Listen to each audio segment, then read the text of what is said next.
Hello and welcome to a Bergkamp Wonderland radio show.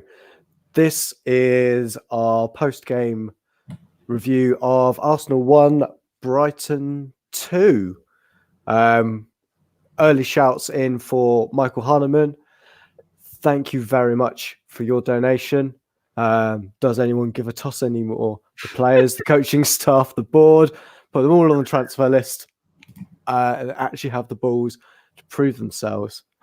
I think completely can't agree with that one. And let's get underway and introduce my two guests this evening. One of them, you can hear him sniggering like Muttley, who's just got the cream. I don't know what the dogs want, the bone. Sausages. There you go. It's Danny. Hello, you scumbag. And you're very happy because Brighton won, and the other scumbag is happy because Norwich nearly won at the weekend. The pair of you can get to fuck. I mean, I'm only happy because I told you so.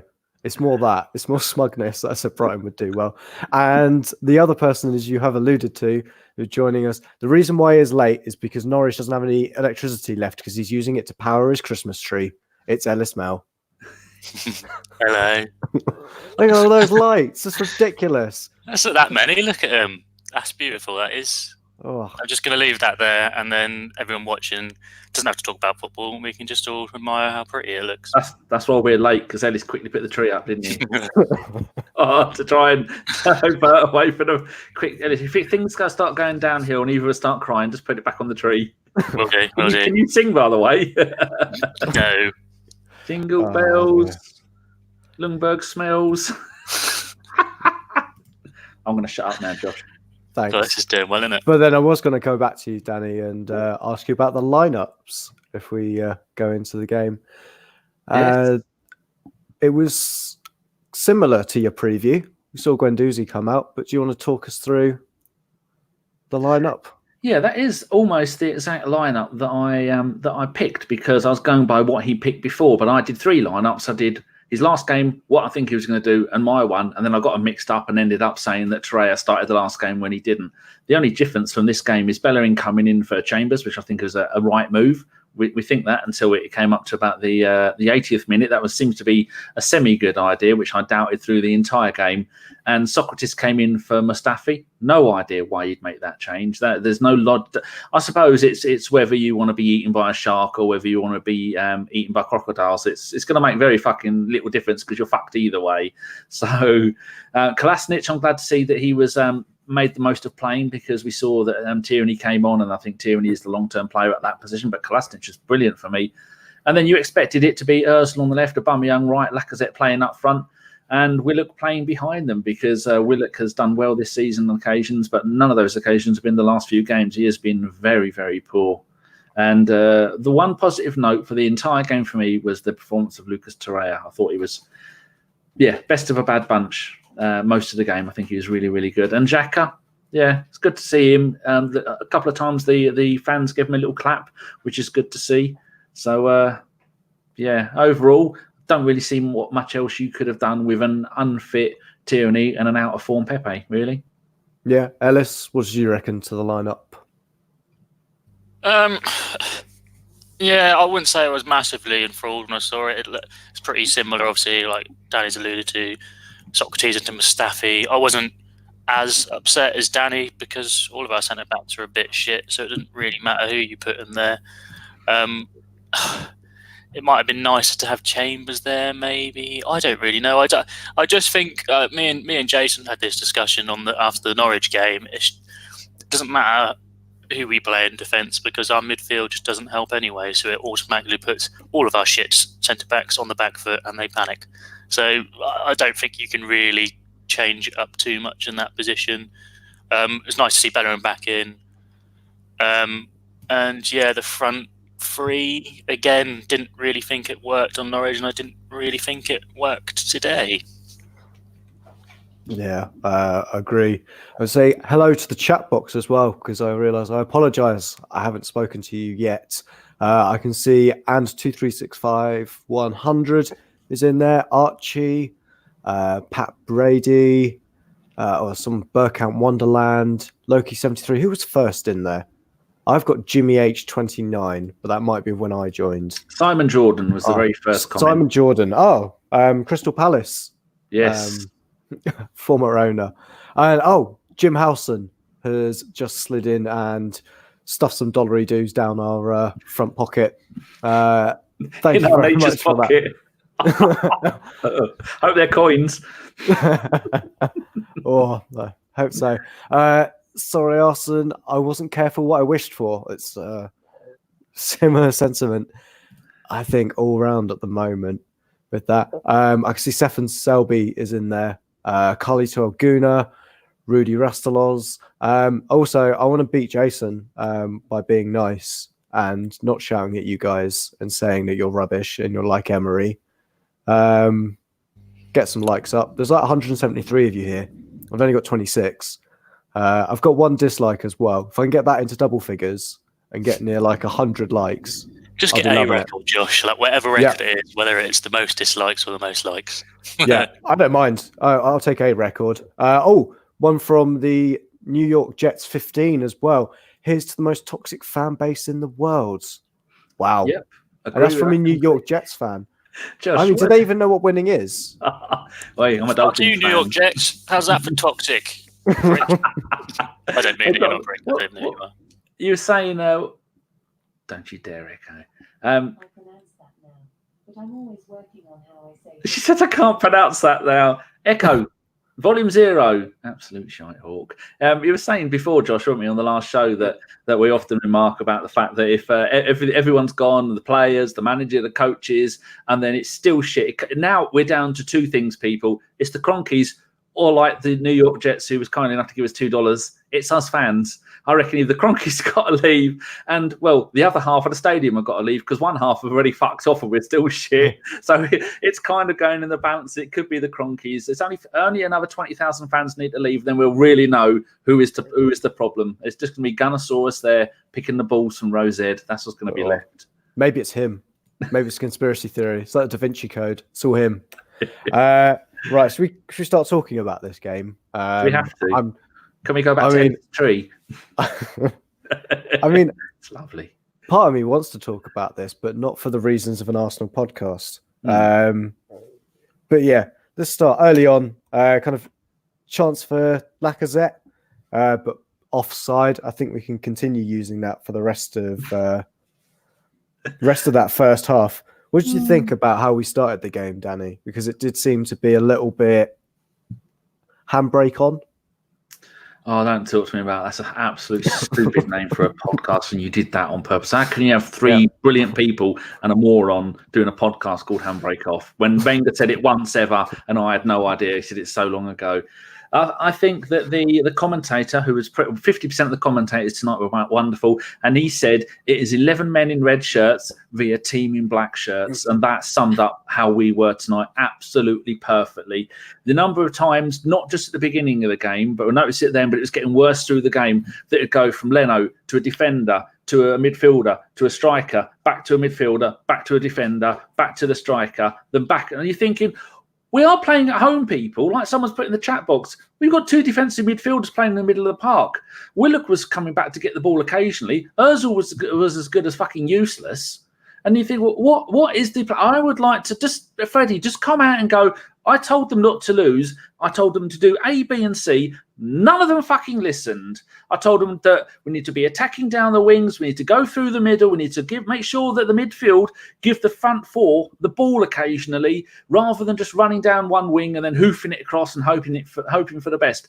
And the number of times that we saw in like you were saying, in the first part of the game, that Bellerin would just give the ball away. He wouldn't be able to turn properly. I've been saying I wanted Bellerin back for ages, and now I feel like an absolute tit. But the number of times he would give the ball away, that he would go to do a pass and he wouldn't even look where the ball is going, and then it would go to one of the Brighton players, or we'd be trundling along with the ball and then someone would stick a foot in front of him, get the ball off him and make an attack. And that was happening to all of our players and all of our defenders. The only defender who wasn't doing that was Kolasinac, and that is the only place I had hope. But it seems to be, if there is a message from Freddie to the players, it seems to be the exact same message that Emery was giving them, because that's what we're doing. The exact same thing. Nothing has changed.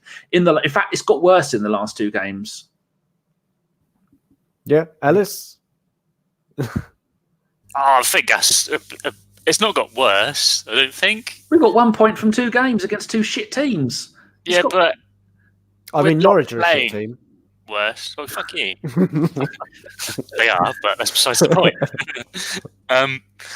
Yeah, I think you're being a tad harsh. Like, whoever comes in and tries to sort of, they're just shit. They just don't, like, at the start of that game, there was sort of like a half-hearted press. You could see Willock in the first sort of 5-10 minutes trying to, like, press them, but no one else really pressed, especially from the front three. And if they were, it was like a sort of half-hearted press, and then all the Brighton players would do was just pass a ball through the middle of 2 players that aren't really closing them down. You've bypassed a whole midfield. So that is still a massive issue that Freddie even mentioned and said about the transitions and about how we're not plugging them gaps, but we're still not doing it. I don't know if what Danny said is right and he is telling them to do it, and the guy's just like, nah. Do you think he has told them to do different stuff to what Emery is doing? And could it be all along that Emery was saying, do A, B, and C, and the players are not doing it? Because they don't seem to be doing it for Freddie. I think with Emery, it's probably he was telling him to do this one week and then tell him to do something else the other week, and they were never really getting a sort of solid, concrete message that didn't change. Whereas now Freddie's just trying to sort out a rabble of fucking clowns that are just struggling to follow a task, let alone all the tasks that Emery was bombarding them with. But I don't know. I think it's again, like me and Jason said, it's the midfield. There's no cohesion. There's not really any balance up top. And it's just a bit of a shit show at the moment. I'm not really sure how Freddie sorts it out. I mean, the way we came out second half, I'm sure we'll get to it in a bit, I think means that what Ljungberg was doing actually changed, our kind of thoughts, or at least the team came out and looked like they had a bit of grit and fight behind them. Yeah, definitely. I think in the first half we looked like we were going to press. We just weren't doing it well enough. And then certainly in the first sort of 10, 15, 20 minutes of the second half, we actually pressed properly, and there was some fruit to that labour. But in the first half, it just was not non-existent, but just not very good. Yeah, I agree. Thank you, J. Rob, for your donation. I think we can all agree with your sentiment. As Arsenal fans, it's not great at the moment. I think that sums it up beautifully. You should talk about 20 minutes in. There's a foul on Connolly from Hector just outside the box. Ellis, did you think it was a pen, or do you think what was given ultimately, you were just like, okay, fine, free kick? What I will say before I analyse that is fucking Pascal Gross probably pulled an Arsenal player's shirt in the box about 2, maybe 3 times in the sort of like first 15, 20 minutes and got nothing for it. And then Bellerin does it, not a shirt pull, it was actually like a hand on the shoulder, pulls the player down and gets booked for it. And I think the difference is he was doing it in the box and the refs are all a bit more sort of concerned about giving a penalty away. Whereas if you do that anywhere in the pitch, you get a yellow card and you get the foul. And again, because it was outside of the box, I think the ref had the ball, didn't really have the balls, felt brave enough to pull up and book the player. I think for me, it was outside the box. I think if VAR reviewed it and they've obviously saw that it's not inside the box, so I'd probably have to agree with them. And yeah, it's probably a yellow card because he has pulled him. It's dodgy. And again, like you said, if Hector does that in the box, it's definitely a penalty for me. And he hasn't been amazing since his return from injury, but again, it's a long layoff, so it's probably taken him a while to get back to sort of like full fitness and mentality and just the player that we know he can be. So, Danny, Ellis was just talking about the pulls from Pascal Gross on Lacazette, mainly in that first kind of 15 minutes, with the millions of corners that will go down as Ozil created chances. Do you think that Lacazette was kind of looking for that penalty, or looking for the penalties rather than actually trying to get the ball? I think because for me, they were soft penalties if they were given. I think it has to be a little bit of both. We are a team in desperate need of goals. He is in desperate need of goals. The number of goals that he's got this season compared to the number of goals that you would have expected him to have. Aubameyang is running away with the number of goals that he's getting both home and away. Lacazette seems to be only scoring. I think someone said he scored 7 goals in 2 seasons away from home in the Premier League, which is absolutely shocking. I mean, there's got to be some reason why this is happening. So when you are in that situation, you are going to be desperate to get any chance to score a goal, be it by fair means or foul. And one of the commentators was saying, you don't need if you can't see the opposition, if you can't see the defender's hand, look at the shape the back of the player's Lacazette's shirt is. If you're pulling it down for one corner, the shirt goes into a triangle shape. And the other co-commentator said to Shearer, I never thought about that. That's really good. That's really interesting. So as the referee, if you know, like normally the referee be in front of you and you're pulling the player down, pulling his shirt from the side behind him, so the referee can't see what your hand is doing. Now you can see the shape of the shirt, and hopefully all referees will see that. Because if they nearly got a penalty for Bellerin barely touching that bloke's shoulder, meanwhile the Brighton defenders 3 times nearly took Lacazette's shirt off, then you've got to look at that and think, well, the referee was even the commentators were saying the referee was, it's all well and good having a referee that's willing to let the flow of a game go, but not at the expense of 3 times we could have had a penalty, whether he was looking for it, whether he was diving, whether he fell over a little bit too easy. But I think sometimes he does fall over a little bit too easy. And I think Pepe did it as well. So, and if it's a 2-stage fall, then you kind of know you're not falling properly. Just leave that to South American boys, because they don't do your 2-stage nonsense. They will do 1 stage and roll for 20 minutes, then you know it is. But the gist of it is, Josh, we're desperate for goals. Yeah, definitely. What have I got in next? Oh, another chance for Brighton. Torreira kind of flicking a header or cross coming over, Pepe smashing it across the front, face a goal, and then we go and rush up the other end. Aubameyang just has a chance, Ellis, just pops it wide. Did you kind of expect him to kind of finish that? You know, coming in from the right-hand side, and it's kind of set up for him, wasn't it? Yeah, I think it was a good. I think Brighton today defended really well. To be fair, they didn't give any of the Arsenal attackers much time or space on the ball. I think the chances, obviously, the chance that we did score, obviously came from a corner. But other than that, I can't really think of any real clear-cut chances where there wasn't at least 1 or 2 Brighton defenders close to the attacker. And I think we're used to Aubameyang scoring. He seems to score in pretty much every game. He'll be one of those players that will completely disappear, won't do much, but he'll still pop up with a goal. And I think we just expect him to score ones that sometimes he probably doesn't. And I guess it was just a case of Brighton just getting tight to him and putting him off and not giving a great opportunity, and he just didn't take it. I wouldn't say it's one of those ones that you'll sit back and think, fuck me, we should have scored that. I didn't think it was one of those. Josh, comparing Brighton of this season to Brighton of last season, like Ellis was saying, the only thing they've got is defence, because fuck knows they're not scoring goals. I was saying in the preview last night that thinking about it, I've had a flea in my ear. I've been told off for not letting someone who's a Brighton follower do it. And last season, Dunk was their top goal scorer, 13 goals in 38 games. This season, the only time he's getting games in the latter half of this part of the season is when he comes on as a sub, as a battering ram in the last few minutes. 0 goals all season. Their second top goal scorer, Dunk, is their centre back, and he's also their joint top assist maker. So realistically, Brighton have changed the way they play football, haven't they? They are going to come here and they are going to defend, and they're going to get stuck in, because the best part of their team is their defence, isn't it? Well, under Houghton, you would have said yes, the best part of their team was the defence.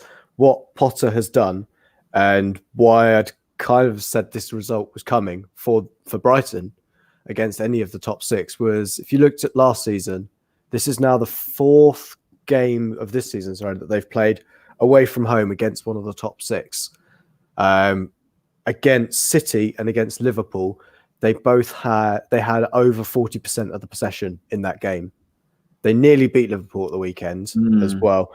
If you compare that to last season under Houghton, in those 2 games, they had 21% against Man City and I think 30 against Liverpool. It just really shows that Potter has got them playing with possession.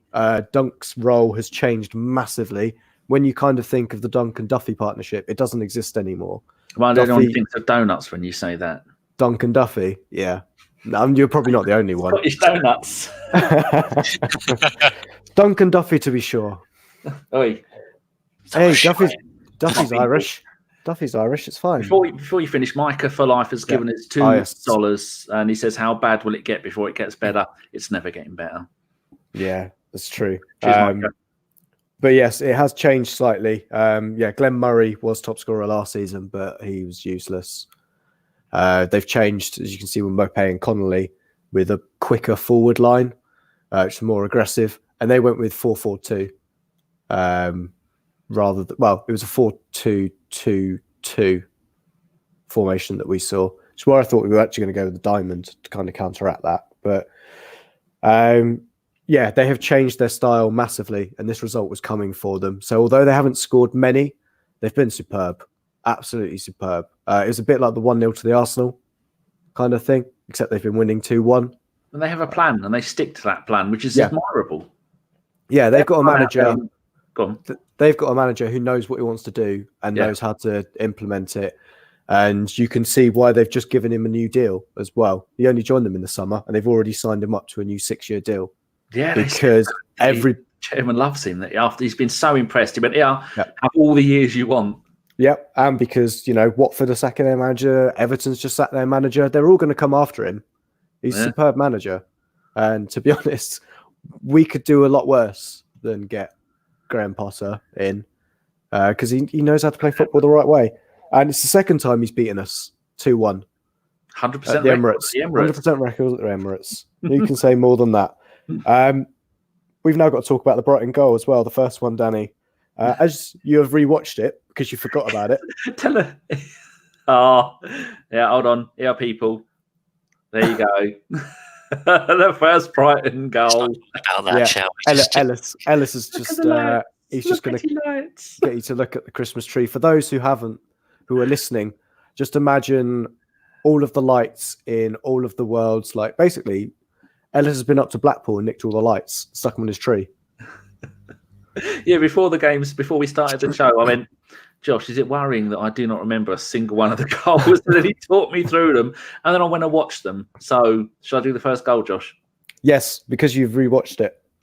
Okie dokie. Right, now then I have to remember what... Oh, all I remember is they took a corner. I'm visualising it in my head because although I may be a little bit on the RC spectrum, I do have the ability to remember videos in my head. Usually they last for 10 seconds. So I better get a move on. The ball comes in and then little Connolly, to be sure, does a little pirouette in the middle of in the penalty area. And I think everyone stands back and go, what the hell is he doing? What he's sneakily doing, what they didn't realise, he's given the ball to one of their blokes who then comes sliding in and slips it into the back of the net like an absolute joy. And I watched it 3 times, Pete. I watched it back 3 times, Pete, just before the show started. And it was like a freeze frame where, you get one of those music videos where everyone is still and there's one person moving. That only person moving first was Connolly. When he stopped spinning, it was their player, Webster, coming in to slide the ball in the back of the net. And if you look very, very carefully, like in the JFK film, you see Luiz go to try and stop it, and not a single other Arsenal player makes the slightest fucking attempt to get the ball. And Luiz just goes, give it a nod. He could well have been shaking something out of his hair for all I know. Absolutely shocking defending yet again. And just think for poor old Leno, because they were talking about him possibly going to Bayern Munich. And I thought Manuel Neuer, what is he, late 20s? He's 33. Yep, Leno will be off to Bayern Munich because he cannot put up with this shit, can he? I mean, if it wasn't for him, we'd have lost this game 5-1. But shocking defending, as always. People just standing still doing nothing. I mean, Leno must be screaming at these people. What the hell are you doing? Your job is to try and stop the ball coming towards me, trying to clear defenders, trying to block the path, trying to push people out of the way. No, none of that lot. Still stood there looking at it. Ball watching, Josh. Ball watching.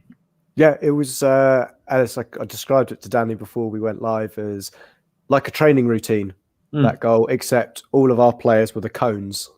Would you kind of agree with that? Yeah, I definitely agree with that. It's spot on. It's just cones with Arsenal bibs and faces. It's a little bit like when you're practicing free kicks and you have those big metal things of players. It's like someone's going to put 3 kits on there. One, they've put a fluffy wig on. The other one, they've put an angry face on of confusion looking around. That'll be Pepe. And the other one could be, I don't know, anyone just standing there having no idea what's going on. One really well-dressed one with a tattoo sleeve. Yeah, and I would say it's absolutely surprising that the 6'7" player won a header in our box. Let's That left Dan back Burn. is 6'7", you know. That left back, he's 6'7", Yeah. you know. Did you know that left back that plays for Brighton? I think they mentioned it a couple of times, Ellis, during the. Wasn't Amazon good though, people? I was very impressed. Ellis I has had a that. very good service with my Norwich internet with Amazon Prime. It just didn't work with the laptop. Ellis has heard that Dan Burn is 6'7" for the past week from me as well. Yeah, the group's going, by the way, if you're going to watch the Brighton game, look out for Dan Burn because it's hilarious watching a guy that size run across the pitch. So, yeah, that kind of conceding that goal, we kind of tried to come back in. Willock having that chance. Ellis, let's come to you on that one. Just before half-time, that header. Can you talk us through I'm it? still on mute. Yeah, I felt bad for Willock. Well, I didn't feel bad. At the time, I was probably shouting and swearing at him on the TV because it just seemed that everything seemed to get to him in the final third and would break down, pardon me, from a poor pass. And it was frustrating. And Aubameyang with a good bit of feet running that 6'7" left back. And then put a great ball in, and he just rose up. But he seemed to be sort of unchallenged for the header, and he just headed it straight down the Brighton goalkeeper's feet. And I was just like, oh, he could have put that anywhere, and that's a probable goal. And I just think he didn't really show much in the Norwich game, Willock, to show that he deserved a place in the starting lineup. And again, he was taken off at half time, so I don't think he's really done himself any favours with that performance. To add a flip side to it, though, Matt Ryan is the shortest goalkeeper in the league. Just to counteract Dan Burn being the tallest player. 6'7", I think he was. 6'7", I think. Yeah. Matt Ryan at 6 foot is the shortest goalkeeper. The next one, I can't read my my notes because they're tear-stained paper. I won't show people what paper I'm using. What the notepad is that I'm using. It might be a Brighton one. I've got lack of something for a pen. Oh, He fell over. Yeah, he did. And how did that get on with that? Didn't get it? Yeah, no. Move on to the next point then. Move on. Right, half time, we're booed off. Danny, were you booing at your TV screen? I was doing the tweets ready for half time, ready, and doing the JPEGs with the little thing that you see when we tweet it. So I was thinking, I was looking at the bets that I made, and I made a few £1 bets, and then I thought I'm really fucked off with this. I got all £29. I started off with a tenner. I don't bet because I've got no idea what I'm doing. I had £29 in my account. I put it all on us to win. When we were 1-0 down at half time, it was 3-1. And then when David Luiz scored that goal, I was about to cash out for 111 quid. Damn you, VAR. Damn you. So, I was busy wasting my time doing nothing, thinking, well, how the hell are we in the same situation we are now? And I thought it was very good of the crowd to actually cheer the players on and get behind the team for the second half. I think that did help because there was a definite boost in the atmosphere, in everything, the attitude of the players. I thought it was a bit weird the way Pepe came on. When I looked at the Amazon thing, he was just sitting there talking. I think maybe Per was talking to him. He was just sitting there putting his socks on. I thought it's -40 out there, Treacle. I'd have been wearing a cagoule and sat inside a bleeding rucksack if I'd have been him. But yeah, it's a bit weird the way he came on, very lackadaisical. He didn't really have much of a warm up, did he? No, not from what I heard on Amazon. Alan Shearer was getting noticeably annoyed about the fact that his Pepe's warm-up seemed to be so lackadaisical. Ellis, what did you reckon to his substitution and how we started that first half? Because Ozil looked like, or second half, Ozil looked like a completely different beast, didn't he? Yeah, I think whatever Freddie said in the changing room obviously worked. And I think Willock for Pepe, as I mentioned earlier, Willock didn't really have the greatest of games, so I think he needed to come off. I think Pepe was probably, given his big signing of the sun, was probably the best guy to come on for him. And it was someone that I was sort of looking forward to seeing, because as soon as Freddie was announced, I thought, we might see a bit more of Pepe, and we didn't really get that against Norwich. So to get him to come on, I thought he looked lively as soon as he come on. He was running at that 6'7" left back. And it's just, we seemed to press better. Ozil seemed to be picking up the ball more. Even Ozil was sort of pressing, and it was just whatever Freddie said, the guys had obviously taken note of. And we just looked like a completely different team from the team that was in that first half, where they were sort of semi-half pressing, just doing that thing that Arsenal have been doing for years now, where I'm putting my body in the area that looks like I'm defending, but I'm not really putting any pressure on the defender, so they can just pass it past me or through me or wherever, because I'm just sort of there in his space. Whereas it turned into people just pressing and winning the ball. Lacazette won the ball a couple of times. Even, like I said, Ozil was even pressing, which was good to see. And we were doing it in packs, and I think Brighton sort of panicked a bit, and we got some chances from it. Yeah, and one of those chances, Ellis, was a goal from a corner. So talk us through that one. Lacazette's goal. Yeah, and that'll be an Ozil assist, so that'll be all the Ozil boys coming on and saying, see, you all should have played, he's an amazing player, he touched the ball this many times, all these stats, blah, blah, blah, blah. That's going to annoy some people in the chat box, I can tell. But yeah, he puts the ball in, good delivery in, and it looks like Lacazette is trying to sort of flick it on for someone at the back post to follow in. And I wasn't really sure if Kolasinac had gone in and followed it and put it in, but it turns out on the replay that no one had actually got there, and it was your keeper who sort of put a hand to it, and it went into the back. So a great finish from Lacazette, but I don't think he planned it. No. Danny, what did you reckon to that goal as well? I was a bit concerned about the Koscielny, the other K, that Kolasinac might try and take the goal away from Lacazette, because that's the only way Lacazette is going to score at the moment, with his lack of form, with his lack of absolutely everything. And it's so sad to see, because everyone knows how much I love Lacazette and Aubameyang and Pepe, and I'm even thinking it's the right. But when I start saying it's the right thing to start playing Ozil, and after all the games that he's played recently, that he's still not doing it, and I'm still saying still play him. You know that either I'm having a turn in my old age, or that the team is absolutely shit. It's nice for him to score the goal. It's good that, for like Josh said, what did you say about him? Is it getting an assist before we started? Oh, I can't remember. Said that would do him for the next 4 or 5 games or something like that, wasn't it? Oh, something cynical. Something cynical like that. That would justify his position. But that does. But on a more positive note, you look back at during the game, the number of times that we had Ozil, I don't know what point in the game it was, whether it's before where we are now. Ozil was through and had a shot on goal. It went wide. He was claiming it was a corner. Willock had another one. Lacazette has had a couple. We've had about 5 or 6 chances where we could have scored if things would have gone our way. And so we had a little bit of luck with that. Like Steph and our mate Steph says, lucky header. I think that sums it up perfectly. Yeah, definitely. That goal also went to a VAR check as well, because Kolasinac was offside when Lacazette headed it. But because, as we've said, didn't touch it, it's fine. I've just got distracted by when your cat's licking itself in the background. Oh, that is Bergie. Look at this from The Robots Will Eat You. Aaron Mui looked like Prime Zidane. Oh, dear. Oh, it's true. It was. When he turns, well, we'll get to that. Yeah. 63 minutes, disallowed goal. David Luiz bringing some Samba down. Was that the same goal that Eduardo scored his Samba goal against Burnley, Danny? Because what you mean? Similar.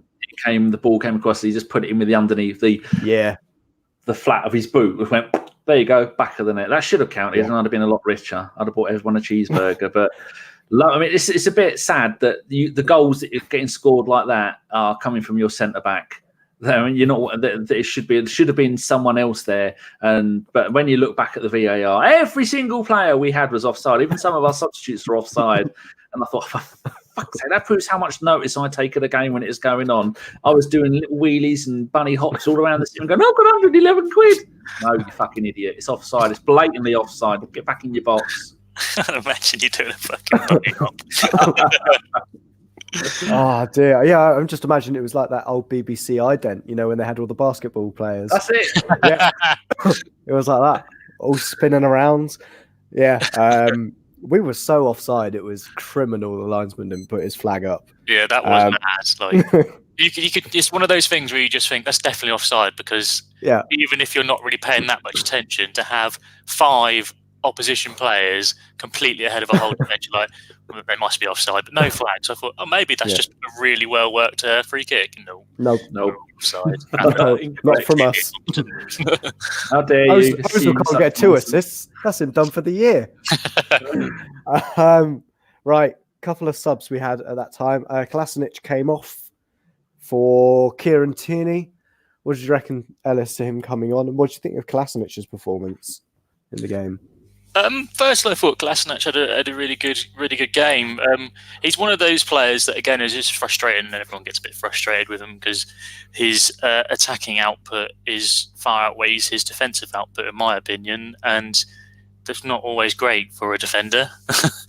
But yeah, I thought he had a really good game. I think quite solid in defence. It didn't seem like much was coming down that sort of left-hand side, in fairness, but that might just be because he was defending well, or it might have just been that they thought they'd target it down Hector's right. But I thought defensively he didn't really put much wrong, and as a defensive performance, if you're not really picking up any blinding errors, it's always a good thing for a defender. And going forward, he got a lot of the ball getting into those spaces. He put a couple of good fizzed crosses in there, but which Pepe and others couldn't get a hold of. But I don't know, he's quite frustrating because you think he gets a lot of the ball and a lot of time down there, but he hasn't really had an assist of late. Whereas when he first came into the team, he was just getting them. Well, he was like our most potent attacker, wasn't he, going down that left-hand side for a bit? But it's just not coming off for him. I thought he had a good game. I don't think that was particularly hard given the rest of our players on the pitch. But unfortunately for him, there wasn't any fruits for his labours going down that side. And as for Tierney, I don't really know why they made the sub. I think potentially because Tierney's got more of a better aerial cross in him, whereas Kolasinac just likes to cut it back or play it along the floor. And we saw a couple of chances where Tierney did put a good ball in, but I thought it was a strange change for me, unless maybe Freddie saw something that I didn't. I don't know. Yeah, I think my first instinct of why we made that change was because Brighton's normal change in this system is to take off one of Gross or Moy and bring on Trossard. And 5 minutes later, Trossard came on. Depending on which side he was going to come, he was going to be running at Tierney, and you need a bit of pace there. I think Kolasinac was too sluggish to deal with a kind of tricky winger. Big thank you to Julian Nagelsmann. No, not that one. Who's come in with a donation. His comment is Ich kann noch nicht mal alles reparieren. I think it means something like I can't even fix this mess. Danny might have done. I have done. It says I can not even fix everything. You were so close. Oh, you're both right. Damn. Ellis, you have a really nice Christmas tree. No, because there's at least 2 negatives in that. Yeah. Right, so we made another substitution. Lacazette coming off, Martinelli coming on, Aubameyang going central. Danny, what did you reckon to Lacazette's overall performance? I know he got our goal, but what did you think overall? Well, he was our, just checking, second only to Leno. He was our best player on the pitch, apparently, with a Opta rating of 7.4. Leno got a 7.5. I think that 7.4 is a little bit overrated. I think the fluky goal had a lot to do with that. He tried. He keeps running and trying and trying to get it and to get goals, putting himself in position. But as a striker, you do need a certain amount of luck. You do need a certain amount of stuff to go your way. That could have well been in the first half. He was denied the chances to score goals and or get a penalty when he was constantly being pulled down. The referee and the linesman weren't seeing it. And VAR wasn't looking. VAR's worn itself out, making sure that Liverpool don't lose any games and making sure that I don't win any money. So he keeps on trying and plugging away at it, and it's the time is going to come sooner or later where I don't know whether Freddie's going to cave to the pressure of we're going to be playing Aubameyang up front. Like someone said earlier on in the chat, they said playing Aubameyang out wide should be a sackable offence because Aubameyang is the man who can score the goals. Lacazette he scored 3-4 goals all season. The time is getting closer and closer where we're going to see Aubameyang playing up front, Pepe on the right, maybe someone else on the left-hand side, and Lacazette is going to be back to the bench. Do you remember, was it the beginning of this season? He wasn't playing up front. And although bringing Ozil into the team has disrupted that front three, because when it was Aubameyang, Lacazette and Pepe, for a while we were scoring goals, we were looking good. The balance of by bringing Ozil back into the team, I think it's unbalanced it a little bit. And the person who's going to make way from that team isn't going to be Ozil. It's going to be Lacazette, and that's going to happen sooner or later. And with his, I think maybe 1 or 2 more away bad performances from Lacazette without a goal, and he's going to be dropped, which quite frankly, it might be what he needs, because we saw that when Pepe came on, Pepe was the only player on that pitch, apart from Kolasinac at times, Pepe was the only one that when he got the ball, I thought, hey, up, here we go. Something's going to happen here. Magical feet. And I don't ever feel that from Lacazette at the moment. He was too busy shouting at Willock to sort his fucking life out. So there you go. Are you talking? Sorry. No, I'm not. I am now. At the same time. Yeah. No, I can't. Yeah, I can't type and talk. I can't multitask. Otherwise, I'll start typing what I'm talking or talking what I'm typing, and they weren't related. No, no one needs to know your pizza order. No. No, I've said it in the chat box. I'm getting confused of when we have lost to Brighton. I thought we lost last season, but I think it's the season before that we lost. They hadn't beaten us away. It's away, yeah. I thought at home we'd lost. I can't remember. I'm sure we did. In the Mkhitaryan game. I don't really know. I don't know. I was there and I can't remember. Anyway, I was going to say about Lacazette, Josh, I think with Martinelli coming through. March 2018, we lost 2-1 at Brighton. There we go. I was at that game. That was the one. They've never won at our place. No, correct. They have beaten Spurs, though. 3-0 this season. Good. That was hilarious. Let's concentrate on that. Yes, let's concentrate on that more. Because the only other thing to talk about, 79th minute, goal. Neil Maupay. You said, Danny, their top scorer this season? 4 goals. 5 now, thanks to Arsenal and our defence. Brentford, they got him for 18 million. They did. They got him near deadline day as well. How do we want to talk about this, Danny? It's Moy going full Zidane. Yeah, it certainly was. Like one of our wonderful viewers has said. Before I went back and watched this, all I could remember was at the moment this time of year, as people may have noticed, I get a bit arthritic in the shoulders and the neck and ever all over the place. Bellerin tonight, when that bloke turned him inside out, looked like an arthritic 80-year-old woman. The bloke didn't even try and trick him. He just went down the left-hand side of his left foot and then brought it round him with his right foot and went, thank you very much. And Bellerin was going, what? What's happened? Oh, bloody kids these days. That's all. He's shaking his walking stick at him. And then he crossed it in the middle of the box and the bloke came in out of nowhere, bang, put it in, and they ran away. And I was so glad I had cashed out literally. I'm never talking about betting again. I cashed out literally 30 seconds before that. So I got most of my money back because I am shit at betting and betting is not good. It's a waste of money and time. So, yeah, it was embarrassing. He's got to look back at that and think, why the hell didn't you go with him? If he's a left winger, which I take it he is, and he's coming at you on his left foot, for him to stop, change foot, go round you, Bellerin should have realised I was so close to the touchline. What was he, 6 foot from the touchline? The odds are that he's not going to try go to the touchline and cross it in. That he's probably going to stop and go around him, which is exactly what he did. And he wasn't ready for it. And he was ball watching yet again. And Bellerin, there have been so many times that when Bellerin has played games this season that he just hasn't been the Bellerin of old. I was watching him when he was doing it. Bellerin, you could guarantee that if he had the ball, he would beat you for the first, 2 or 3 yards when he's got the ball, or be on the first 2 or 3 yards to get to the ball. He has none of that at the moment. He doesn't have that explosive ability to get to stuff or get away from stuff. And someone says with the injury that he's had, that could well have permanently taken that away from him. And when you take that kind of pace and ability and or stuff away from Bellerin, you only bear down to his ability to defend. And that is something you cannot rely on Bellerin to be a good defender, because he isn't a great defender, is he? No, I don't think he is. When Trossard had come on, I'd messaged one of the groups that he was going to rip Bellerin a new arsehole. And it turned out he was next to him. Go on. It was Moy. Do the donation. I'm doing the translation. Yes. I was going to do the donation as well from Julian Nagelsmann, not that one. Could be. I have been trying to think how to say it. Realistic. Realist. Just try and say it in English. Realistically, Alice's Christmas tree is just as bougie as the 18 million euro latte David Luiz. Oh, yeah, that. No, it's really testing my my German GCSE. Yeah.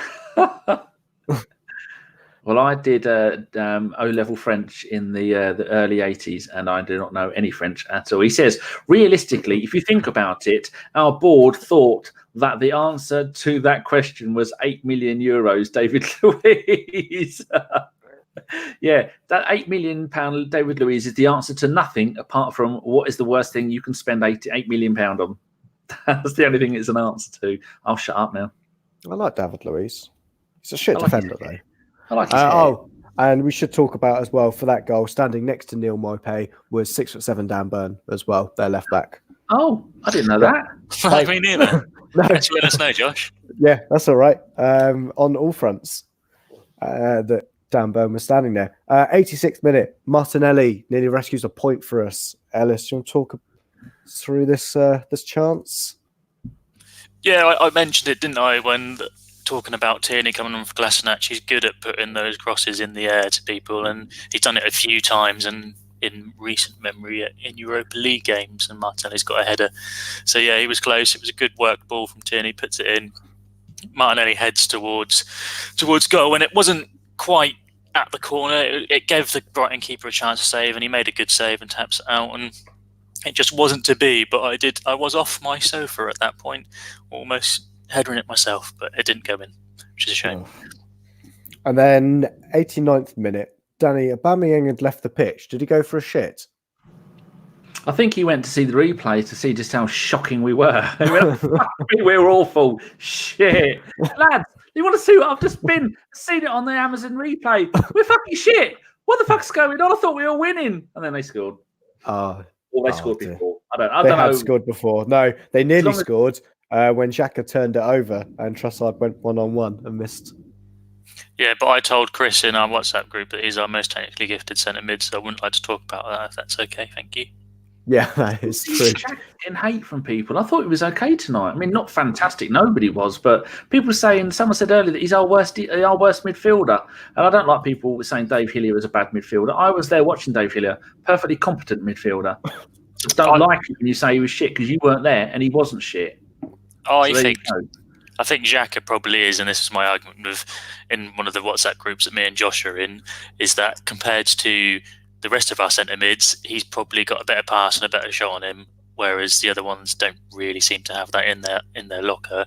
Obviously, everyone else in the centre mid's probably a bit more everyone is more mobile than Granit Xhaka, probably a bit more disciplined and a lot less hot-headed. So obviously he's got his weaknesses, but in terms of making passes and switching play and the occasional screamer, no one else on our team can really do that. That's true. Very true. Big thank you to Fat Sam EIE. Oh, God. I can't do basic letters now. See, this is what happened, Julian Nagelsmann, doing it in German, throwing my brain all out. EIE in German, then. I don't know. Wasn't it just like omelette on it and you'll be fine? Yeah. Why do we play a different back 4/5 every week? I don't know. We've got a new manager in now. Maybe he's just maybe he thought, screw it. Maybe I've got to mix it up as well. Try and find the right combination. Maybe it was Freddie all along telling Unai to keep switching the back 4/5. It's Steve Bold, isn't it? Steve Bold comes in midweek. he puts a massive wig on, pretends to be David Luiz, is amazing in training, and then takes that wig off, and we can never find him.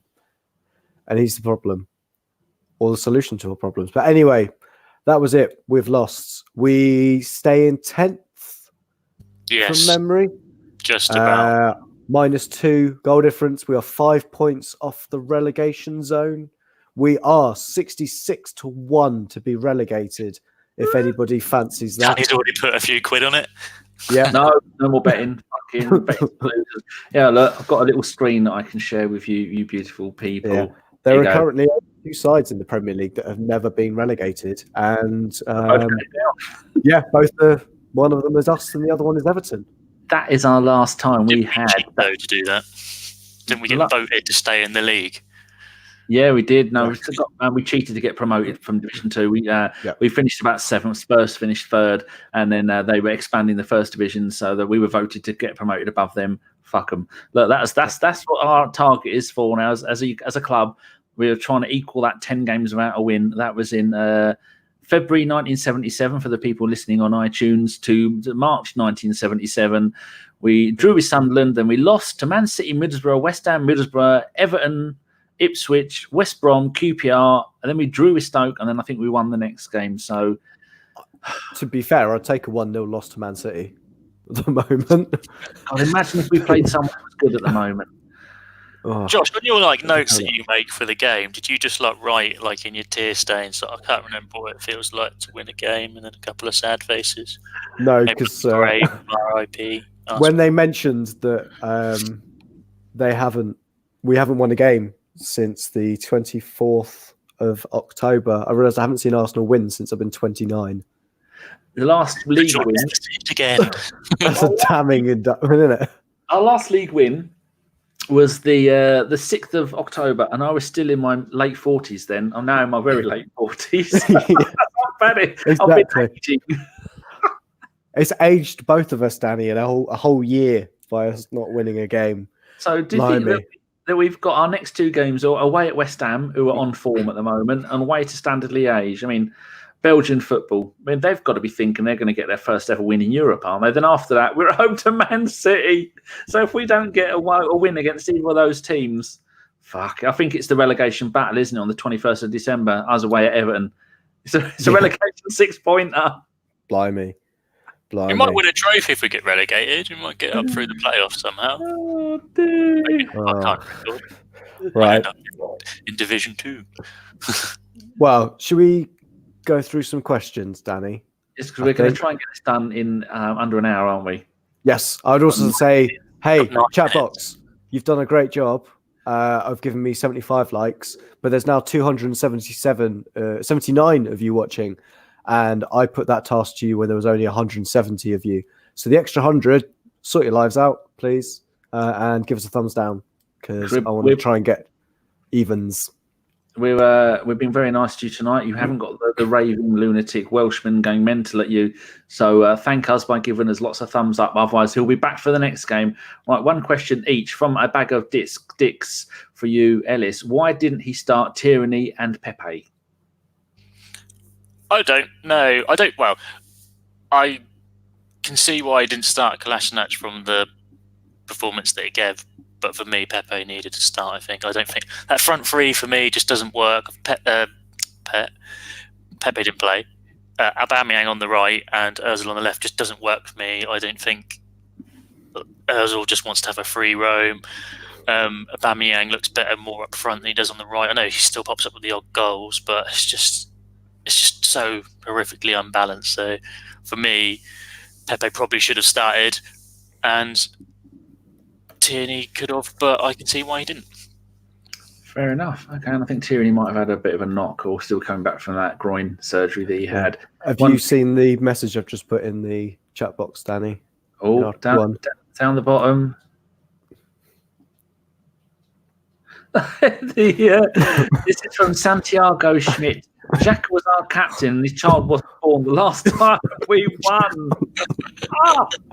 People have had children since the last time we bloody won a game, you fuckers. How fucking dare you? Brexit might actually happen before we fucking win a game. Oh, now you've ruined it. Cheers. Right, one for you, Josh, from John Bernstein. Will the Cronkies now look at the season and decide it's done and sell Alba and Lacazette in January? So one, both, or neither? I think they'll certainly have more time to look at it now that the Rams season is over. So, Stan can come over. But I think Josh is at most games now. Edu's also... Sorry? He was at the training ground a while ago, wasn't he? When Emery left. Yeah, he was standing there. I saw David Squires do a little thing for him as well in his cartoon to show that Josh was there. I think, to be honest, what we've already spoken about with kind of Lacazette and his kind of form, and to be honest, one of them will want to leave at the moment. I think with Martinelli coming in, how he's performed, we could afford to let one of them go. I'd probably say Lacazette. I wouldn't be adverse to selling Lacazette to give Martinelli more of a pathway, because at the moment, I think we've seen it even under Wenger era, trying to get both of both Aubameyang and Lacazette into a side kind of ruins the feng shui of the rest of the team. And the moment we sell one of them, the other one's going to get injured. Oh, yeah, absolutely. But if we sell Lacazette, it'll make Chris cry, and that Make would me sad. I feel like it's two beautiful canaries in a cage. We just need to let them free. If you love them, Cronky, let them free. Right, question for you, Ellis, from Carlito Elguna. How are Arsenal going to attract top players? And I'll add to that, now that we're a budget Europa League team. lots of money, which we don't have, or a very good manager, or which we don't have. Sort of decent project / plan that we can convince people that we'd be a good prospect to sign for. But without all of those, we'll never attract anyone, and we'll be in League Two. Yeah, I think with the way Raul said that the Arsenal knock is different, it will definitely change in the summer to a different knock that will be a surprise knock and then a kidnapping. It's just the fans knocking on the door with their fucking head, go, what's going on? Right, question for you, Josh, from Payush Kapoor. He says, Arsene was blamed for the defence. With Emery, it got worse. With Freddie, it's no change. How long are we going to continue to blame the coaches? Should we accept the fact this is our level? Oh, blimey. I think, to be honest, I will continue blaming the coaches because the defenders we bought weren't awful. They've all worked in good defensive systems. David Luiz doesn't become an £8 million defender by being rubbish. Mustafi doesn't become a £25 million defender by being rubbish. Saliba, doesn't even play for us yet, but I'm sure he's having a problem this season because he's just linked to being an Arsenal player now. But I just think, in general, I think it's still the coaching things. Oh, Yvonne is there. She's been missing for a while. She says, going to enjoy getting Brexit more than watching Arsenal right now. I think that does sum it all up. Right. Next question. I'll be careful. My mouse has been a bit of a twat, so I'll be careful I don't end the stream. Again, I might be doing everyone a favour. Okay, one for you, Ellis, from Mika for Life with a lovely donation. He said, how bad will it get before it gets better? A little bit worse. I don't know. It could get better. I can't see it getting very better anytime soon.